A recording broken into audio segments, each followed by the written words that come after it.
If you have an investment linked insurance product, I'm sure you've wondered whether it is doing well or whether you could deploy it somewhere else. But such products are a bit complicated. Even if you were to compare it with an FD, if you put into an FD in a lump sum or a recurring deposit, you know what is the guaranteed return at the end of the year. But in an insurance linked product, it's difficult to make out. You pay for a certain term, you wait for a certain term, then it comes back in a certain manner, it doesn't come back as a lump sum. What happens is most of us give up because the maths is too complicated and then we just keep on paying our premiums. But two major disadvantages of these investment linked insurance products is that A, they don't give us very high insurance cover relative to the premium that we are paying, and B, they're very low on liquidity. While giving us an FD like return, we're still not able to withdraw the money when we require it. So it is important to assess whether these products are actually suitable or not.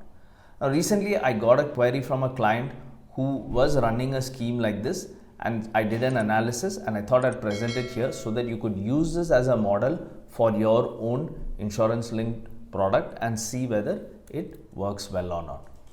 Now, the key terms of this investment linked insurance product the client had availed was that it started in August 2019. The client was paying 15,000 per month, which translates to 1,80,000 per year.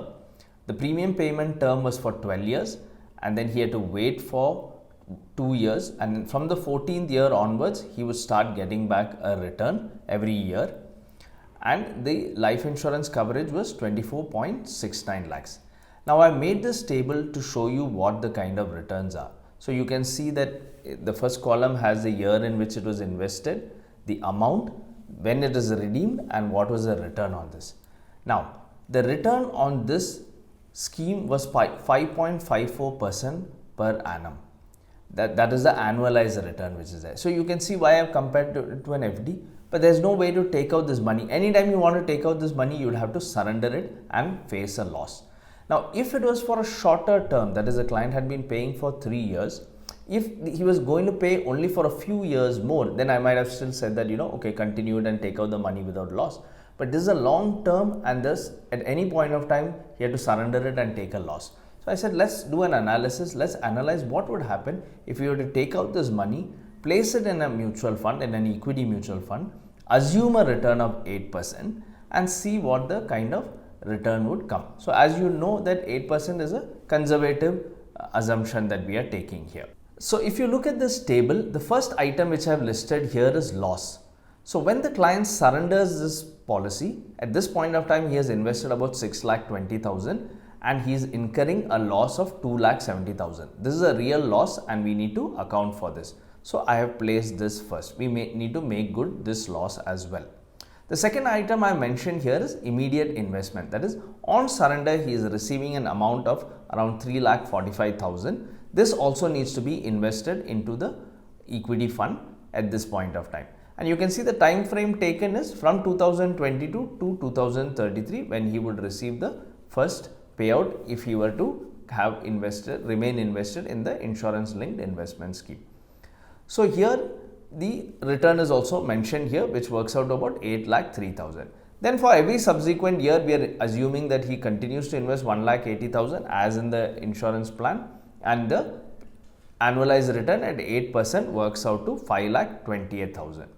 Now you can see that the return here accumulates to 52,90,000, which compared to the insurance scheme was 41,38,000. So you can see that there is a sizable difference here. And if I were to assume a 10% annualized return, then the return goes up even higher to about 68,64,000. Now this seems like a significant increase, and the first thought which comes to my mind is, yes, we should get out and do this. But there are some costs on giving up the insurance scheme, and we need to consider that. First, like I have emphasized, it is an assumed return. We cannot guarantee that there will be an 8% return. Based on past data, we can say that it could be 8% or 10% or 12% depending on the schemes. But we need to remember that this is an assumed return, whereas the life insurance scheme is giving a 5.5% return. The second is that there is taxation involved here. So in the life insurance scheme, there is no taxation on redemption, But in the mutual fund scheme, there is a taxation component on redemption. Now, I have assumed that at the end of this period, the client is going to take out the entire money. Now, this practically does not happen many times because we tend to withdraw as and when we require. We don't withdraw everything in lump sum usually.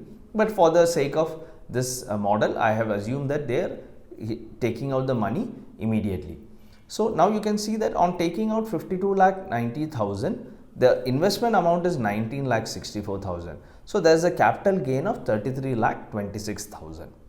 Now, on this, the first 1 lakh is not taxed as per current tax regime, and then the remaining amount is taxed. So, the client has to incur an amount of 3,22,000. So, finally, in hand they get 30 lakhs or so vis-a-vis 19 lakhs which they were earning in the insurance linked scheme. So that is why it looks more lucrative to invest in an equity mutual fund compared to the insurance scheme. If I were to take the higher returns as well, assume a higher return of 10% per annum, then the return is even higher at 44 lakhs. The other thing which the client is giving up in this is the insurance cover of 20 lakhs. Now, that to cover the 20 lakhs would probably take about 1,000 rupees per month. I have not put it into my simulation, but I don't think it would affect it too much. Therefore, I had left it out so we can do a more like-to-like comparison. However, I have advised the client that since they are giving up that bit of insurance cover, they should go for a term life insurance, which at a lower premium can give a much higher cover. So, by giving up a guaranteed return and the life insurance cover, the client has to compensate by taking another insurance cover, but at the same time assuming that in the long term, that is 12 years or so, the equity mutual fund will give a return of 8% or higher. In this simulation, he is better off with moving it. So, using the same construct, you can build your own comparison and see whether it works out well. If you are not able to do it, please feel free to reach out to us by dropping a comment or by reaching out to our contact points, and we'll be happy to connect with you and help you to assess your insurance policy. Thanks for watching.